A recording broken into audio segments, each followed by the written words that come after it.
Hello everyone, कैसे हो आप सब। आशा करता हूँ कि सब के सब अच्छे होंगे और सभी अपनी अपनी किताबें उठा के बैठे होंगे और पढ़ रहे होंगे।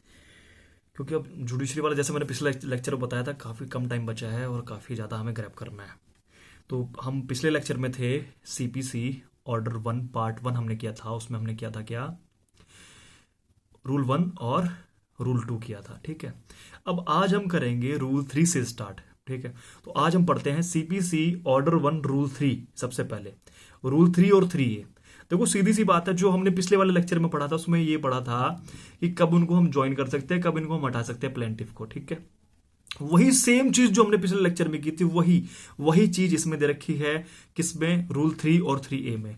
भाई वहां पे प्लेंटिफ था पहले रूल में और सेकंड रूल में प्लेंटिफ था, यहाँ पे तीसरे में और 3A में यहाँ पे क्या, डिफेंडेंट के बारे में। सेम प्रोसीजर वही है। जैसे 3 क्या कहता है, 3 कहता है who may be joined as a defendant, कि हम किसको एज अ डिफेंडेंट ज्वाइन कर सकते हैं। वही चीज आ रही है इसमें कि सेम ट्रांजेक्शन से हुआ हो या फिर किसी सेम एक्ट से आया हो। ठीक है, अगर ऐसा कुछ होता तो डिफेंडेंट में ज्वाइन हो जाएगा।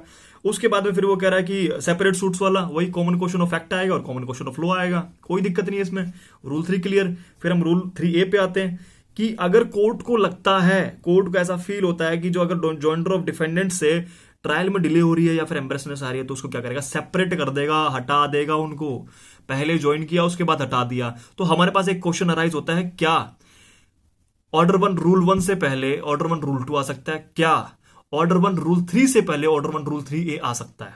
ठीक है, तो इसमें देखो सीधी सी बात है कि हमें पता है कि जब तक हम उन्हें जोड़ेंगे नहीं तब तक हम उन्हें हटाएंगे कैसे। तो वही सिस्टम इसके अंदर है कि जब तक प्लेंटिफ का जॉइंडर नहीं होगा तब तक वो सेपरेट कैसे होंगे। तो वो ऑर्डर 1 से पहले ऑर्डर 1 रूल 1 से पहले ऑर्डर 1 रूल 2 नहीं आ सकता। सेम एज डिफेंडेंट्स के में भी है कि जब तक हम डिफेंडेंट्स का जॉइंडर नहीं होगा तब तक उन्हें सेपरेट कैसे करेगा कोर्ट। ठीक है, तो 3 से पहले 3A भी नहीं आ सकता। यहां तक सारी चीजें क्लियर होंगी, नहीं होंगी तो कमेंट बॉक्स में लिखिएगा, फिर से क्लियर करूंगा मैं। अब आगे आते हैं इसमें, किसमें, ऑर्डर 1 रूल 4 पे।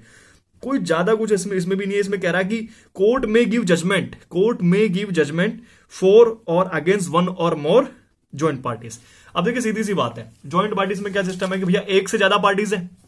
अब जरूरी थोड़ी ना कि कोर्ट जो जजमेंट देगी सबको रिलीफ मिले या फिर सबके सबको एक्यूज्ड बना दे और सबको कन्विक्ट कर दे, सारे एक्यूज सबको कन्विक्ट कर दे। ऐसा नहीं हो सकता ना। तो ये सब कोर्ट पे डिपेंड करता है कि भैया किसके लिए क्या जजमेंट देनी है। ठीक है, तो ऑर्डर 1 रूल 4 को देखो सीधी से अपनी से भाषा में समझ लो। अगर हमारे पास एक से ज्यादा वादी है, हिंदी वालों के लिए मतलब प्लेंटिफ मतलब वादी, अगर हमारे पास एक से ज्यादा वादी है या फिर एक से ज्यादा प्रतिवादी है, तो उस केस में अगर क्या कर दिया कि जो लोग जुड़े हुए, जरूरी नहीं कि सबको रिलीफ मिल जाए, या फिर ऐसा कुछ नहीं, जिन लोगों को जोड़ा है कि सबके खिलाफ में जजमेंट आ जाए। ठीक है, ये हमारा कहता है क्या, ऑर्डर 1 रूल 4 कहता है। ठीक है, अब इसके बारे में सीधी सी एक चीज देख लेते हैं। ये हमारा हो गया, रूल 4 हमारा क्लियर हो गया। तो हम सीधी एक चीज जान लेते हैं, ऑर्डर 1 क्या कहता है। ऑर्डर 1 जो कहना चाहता है वो ये कहता है, पार्टीज के बारे में बताएगा कि पार्टीज कौन होंगी, कैसे होंगी और कैसे कैसे बनेंगी। साथ साथ में जब पार्टीज के बारे में बता के चल रहा है तो एक चीज ये भी बता रहा है कि पार्टीज की क्या जिम्मेदारियां होंगी, मतलब क्या लाइबिलिटीज होंगी, वो कैसे निभाएंगे उसको और कैसे अदा करेंगे। ठीक है, कैसे और कब अदा करेंगे। ठीक है, ये सारी चीजें हमें बताता है, ऑर्डर 1 बताता है। उसके बाद में आ जाओ ऑर्डर 1 रूल 5। 4 तक हमारे सारे क्लियर है।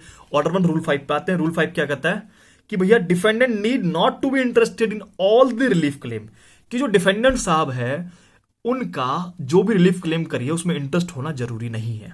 ठीक है, तो इसके लिए हम चीज ये देख सकते हैं कि जहां पर प्लेंटिफ डाउटफुल होता है कि भाई डाउट हो गया मैं किसको बनाऊं किसको नहीं बनाऊं डिफेंडेंट, तो उस केस में क्या वो उसको लगता नहीं होना चाहिए तो उसको उठा के वो एज ए डिफेंडेंट ला सकता है।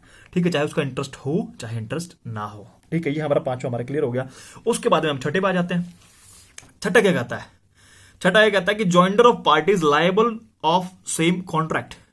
छठा मतलब ऑर्डर 1 रूल 6। ऑर्डर 1 रूल 6 क्या कहता है, उन पार्टीज को ज्वाइन करना जो कि लायबल है सेम कॉन्ट्रैक्ट से, कोई ना कोई एक उनमें कॉन्ट्रैक्ट वो सेम कॉन्ट्रैक्ट से निकल के आ रही है। तो रूल 6 को याद करो। रूल 6 में इससे पहले जो हमने पढ़ा था, कौन सा पढ़ा था, रूल 1 और रूल 3। क्या रूल 1 रूल 3 और रूल 6 आपस में कनेक्टेड है? कुछ लग रहा है, कुछ याद आ रहा है? रूल 1 में सेम इंटरेस्ट, रूल 1 रूल 3 और रूल 6 ये सारे के सारे इनमें क्या सिमिलरिटीज है। क्या आ रहा है सिमिलरिटीज, जॉइंडर हो रहा है, जॉइंडर। रूल 1 में क्या हो रहा था, जॉइंडर हो रहा था, किसका हो रहा था, प्लेंटिफ का। रूल 3 में किसका हो रहा था, डिफेंडेंट का हो रहा था। ठीक है, तो अब इसमें क्या, रूल 1, रूल 3, रूल 6 तीनों में जॉइंडर का कॉमन आ गया। लेकिन जो इसमें अलग चीज है वो क्या है कि जो रूल 1 और रूल 3 है, रूल 1, रूल 3 ऑर्डर 1 के, उसमें एक मेजर डिफरेंस है। वो क्या है? वो सेम एक्ट और सेम ट्रांजेक्शन है। क्या है? सेम एक्ट और सेम ट्रांजेक्शन। लेकिन अगर बात करी जाए इसकी, किसकी? रूल 6 वाले की, तो इसमें क्या है? ये सेम कॉन्ट्रैक्ट से है। एक छोटा सा एग्जांपल दे देता हूं आपको मैं रूल 1 और रूल 3 के लिए, कि जैसे मान लो 10 बंदे हैं, 10 बंदे हैं, 10 बंदों में से सब ने मिलके एक साथ में एक सूट डाल दिया, तो वो किसका हो गया? ऑर्डर 1, रूल 1 का हो गया। अगर इसी में अगर मैं मान लूं कि वही 10 बंदे हैं, उनमें से 5 बंदों ने पहले डाल दिया सूट और 5 बाद में ऐड हुए, that is rule 6, order 1, rule 6। ठीक है, यहां तक मुझे लगता है किसी को कोई दिक्कत नहीं आई होगी। अगर किसी को कोई दिक्कत आई तो पूछ सकता है। अब इसमें 2 चीजें होनी बहुत जरूरी है, बिल्कुल ध्यान रख के चलिएगा। 2 चीजें होती हैं। सबसे पहली जो कोर्ट कंसीडर करेगा, नेसेसरी पार्टी। नेसेसरी पार्टी जिसको हम हिंदी में कहते हैं, क्या कहते हैं? आवश्यक पक्षकार। आवश्यक पक्षकार जानते हो कि वो जो प्लेंटिफ हो गया और जो डिफेंडेंट हो गए। उसके बाद में एक आती है प्रॉपर पार्टी। प्रॉपर पार्टी को हिंदी में कहते हैं समुचित पार्टी, समुचित पक्षकार। अगर नेसेसरी पार्टी आपके सूट में ऐड नहीं है तो सूट वॉइड हो सकता है। उसे वॉइड होने से कोई नहीं बचा सकता, उसमें कोई आएगा ही नहीं, मतलब उसमें इफेक्टिवली डिस्पोज नहीं हो पाएगा उस सूट। लेकिन अगर ऐसा ही अगर उसमें हो आपके, किसमें? प्रॉपर में। प्रॉपर वाला जो पार्टी है, प्रॉपर पार्टी मतलब समुचित पक्षकार, उसमें सूट डिस्पोज तो हो जाएगा लेकिन कंक्लूसिव प्रूफ नहीं आएगा। ठीक है, तो यहां तक की बातें हमने कर ली।